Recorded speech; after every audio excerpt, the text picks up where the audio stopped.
қандай ой болды? Жихадқа шығу, адамдарды өлтіру.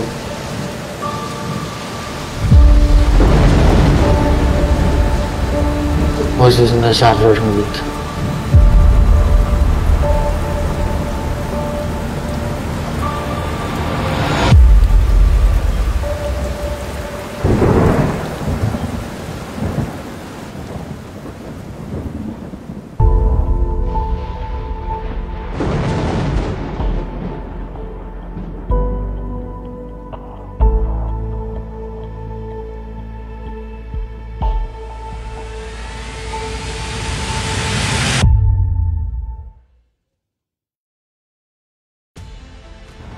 Жасөспірімдердің радикалды жолда ұстануы бұл тек жеке адамдардың тағдырына әсер етіп қана қоймай, бүкіл қоғамның дертіне айналуы мүмкін күрделі мәселе. Балалар экстремистік идеологияның ықпалына неліктен және қалай түседі? Мұның алдын алу үшін не істей аламыз? Соңғы кезде интернеттің теріс бағыттағы шырмауына түскен жастар көбейіп кетті. Біз балаларды түрлі қатерден қорғай білуіміз керек. Мемлекет тарапынан діни экстремизм мен терроризмнің алдын алуға бағытталған кешенді іс-шаралар қабылдануда. Десек те 2023 жылы 42 адам деструктивтік әрекеттері үшін қылмыстық жазаға тартылды. Оның екеуі кәмелет жасқа толмаған балалар. Ал осы жылы 68 адам сотталды. Оның 5-еуі жасөспірім. Бұл санақтың артында адамдардың тағдыры мен өмірі тұрғандығы алаңдатады. Жасым 16. Статьям 2 жыл oldu. Экстремизм үшін отырмын. Видео таратқан үшін. Қандай видеолар таратасыз? Не мақсатпен таратасыз? Бас жауатын, адам өлтіретін сол жеріне. Артта сол кірдім телеграмға. Вилайет Кавказ деген отбаға кірдім. Сосын таныстым. Ахмат деген бала. Айтты, видеосын видеолар салды. Сол жихадқа шығу үшін сол чатын іздедім телеграмнан. Тиктокқа кіріп, чатын таптым, чатына кірдім. Солай таныстым, солай тапсырманы салдым солай. Канал аштым, Даулетіл Ислам деген. Сол каналыма салдым видеоларды. Ойым сол болды. Қандай ойыңыз болды? Жихадқа шығу болды. Не Сирия бар ма ойым. Жақта жихад жасағым келді.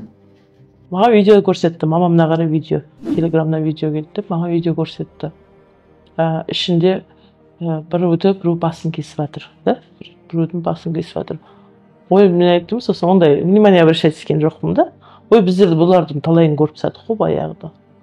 Деп күлдім, сосын құрсын талайын көріп садық, несіне мақтанып көрсетіп тұрсың деп. Яғни ол видеоның мазмұнында Даиш халықаралық террористік ұйымының содырларының бейнеленген аса қатыгездікпен адам өлтірген, спецслужбалардың адамдарын ұстап өлтірген сондай бейнероликтерді олар кәпірлерге санап, және оларды аяусыз өлтірген бейнероликтерін осылай жүктеп отырды өзінің. Және сонымен қатар өзінің үстіне осы араб ұлтына тән киімдерді киіп, түрлі бейнероликтер түсіріп өзінің үйінің маңында, және оларға арабша сүйемелдеу арқылы музыкамен жазбалар қалдырып жихадқа шақыратын және өзінің жихадқа шығуға ойының бар екені жөнінде осылай ашық алаңда жүктеп отырды. Мартта оразаның уақыты сол кезде бастап тиктоктағы балдармен кездесіп бастады. Сөйлесіп тиктоктағы балдармен сол кезде ғана нашид тыңдап сөйтіп бастады. Осы марттан бастап балдардың жастардың музыкалары қазір деп отырып арабша музыкалар тыңдайды. Оны не деп атқанын құдай білсін, оның ар жағында. Сол группа аштым өзім. Группаны тиктокқа салдым. Тиктоктен көрген адамдар ссылкамен, яғни телеграмдан таралды сразу. Содан кейін мен группамда ссылка көрдім. Сол ссылка исламское государство қылып кірдім, қарадым. Менің поделением жіберген ссылка болды. Оған кірсең, исламское государствоның өзінің ашқан группасы бар, соған жібереді. Сол Сириядағы адамдар туралы. Намаз оқымайтын, Алланы жамандайтын, ислам дініне қарсы келетін адамдарды өлтірген видеоларда болды. Маған келіп келді, ескертті. Ол мен сарафи ағымында оқығасын. Ол Ибн Теймия деген мысалы үлкен ғұлама ғалым бар. даже менің ағымымды таратамын. Соның кітаптарын, оның шәкірті бар, Ибн Аль-Қайим деген, соның кітаптарын оқыдың ба деген сияқты сұрақтар қойды. Қалай бар солай айтып бердім. Оқыдым, оқыған жоқпын. Ибн Баз деген кісі бар, сондай Фулейдж деген кісі бар, Усеймин деген кісі бар, Ульван деген кісі бар. Ульван деген кісі сотталып кеткен соң тек телеграмда фавориттерін тыңдадым, жаңағыдай оқыдым. Ибн Баздың ютубта уағыздары бар, Фулейдждің ютубта уағыздары бар, өзінің сайттары бар, олар исламский государство. Соға прессе беріп, содан кейін қатарына одобрение алсаң қатарына қосылуға. Сөйтіп тіл білсең өзіңе де жақсы кіріп кетуің қарымшы деген сияқты. Белгілі бір ғалымдардың атын атап, мен сол кісілерді тыңдаған едім. Содан ең соңында басқа елге, сол жақта мұсылмандарды қорғау үшін жихадқа кеттім, соғысқа кеттім деп жатқандарды қарасақ, ол тіл білмеуі, араб тілін білмеуі, оған беріліп жатқан контент тек кейбір қиып алған сөздерді орыс тілінде аудармасымен орыс тіліне аударып, оған қалай дұрыс оны ешкім анықтай алмайды, орысша аударады, ол тіл білмейді, оған береді, ол сол контентті көреді, қысқа бір бөліктерін, сөйтіп бізге мұсылмандарға жихад жасау керек екен деп, сондай өзіне шешім қабылдайды.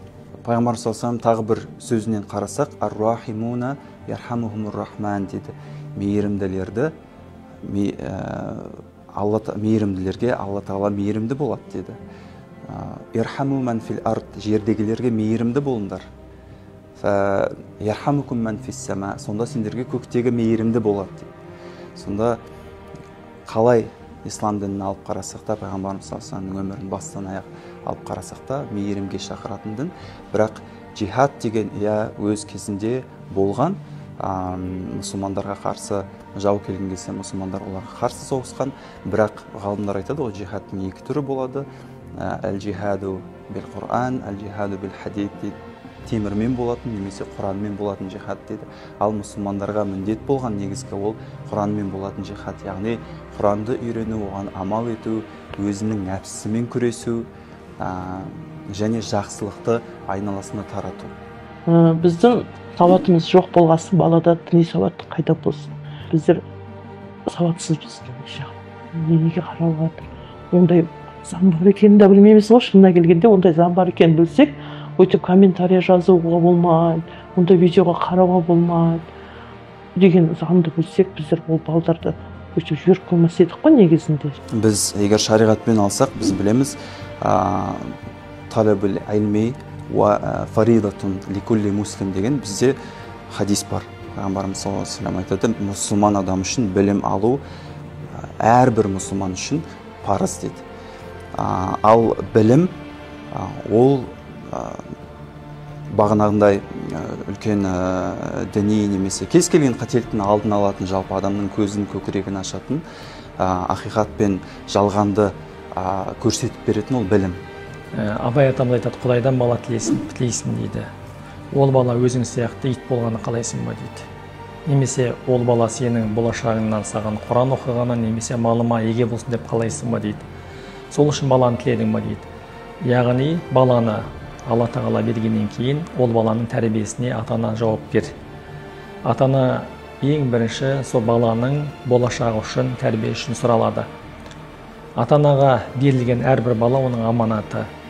Бүгінгі таңда біздің үлкен кемшіліктеріміздің барлығы неге біздің балаларымыз дұрыс емес бағыттарға, немесе суицидке, немесе радикализмге, немесе дұрыс емес бағыттарға барып жатқан себебіне ең бірінші кінәлі ата-ана. Ата-ана кінәлі. Балалары кіммен дос, қайда барады, не істейді, не жейді, не көреді, ютубтан не көріп жатыр, интернеттен не көріп жатыр, кіммен байланыста деген сияқты қадағалау жоқтың қасы. Ата-ана егер тәрбие бере алмаса, оны тәрбие беретін адамдармен үнемі байланыста болу керек. Яғни ауылдың ақсақалдары, мешіттегі имамдар дұрыс бағыттағы, өзіміздің мәзһабымызды ұстанатын дұрыс бағыттағы имамдармен байланыста болып, яғни балаға сұрақтарына жауап беру керек. Ата-ана мына баланың кеуілін толтыру керек. Баланың жан дүниесін жақсылыққа толтыру керек. Егер сіз балаңыздың жан дүниесін жақсылықпен толтырмайтын болсаңыз, TikTok, Instagram көше оны жамандықпен толтырып береді. Мектептерде ата-аналарды педагогикалық қолдау орталықтары ашылды. Әрине, мұндай шаралар қажет. Бірақ тәрбие ең алдымен отбасынан басталады. Тәрбие жұмысына ата-ана да, ұстаз да, мемлекетте атсалысу қажет. Сонда біз саналы ұрпақ тәрбиелейміз.